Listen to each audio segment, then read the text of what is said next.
Vsak dan poslušamo in beremo slabe novice. Propadajo podjetja, vse več je brezposelnih. Kako naprej? Pravih idej ni. Profesor Howard Steverson, dolgoletni profesor podjetništva na Harvard Business School, je že pred 20 leti rekel: podjetništvo ni več vprašanje, ampak odgovor. Drugačen pogled na svet, torej da se ozreš okoli sebe iz druge perspektive, to je izjemno pomembno, to je tisto, kar ti širi obzorja in ti pravzaprav na neki način odkriva priložnosti, ki jih vsakdo ne prepozna.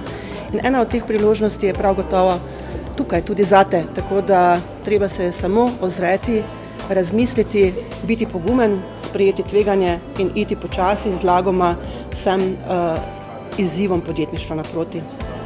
Na fakulteto za podjetništvo naj bi se vpisali tisti, ki imajo že neka znanja in neke izkušnje na področju dela za podjetji, dela v podjetjih, in ta znanja bomo nadgradili, potem pa računamo, da bomo s tem dvignili samozavest študentom, da se bodo bolj smelo podajali na svojo lastno podjetniško pot.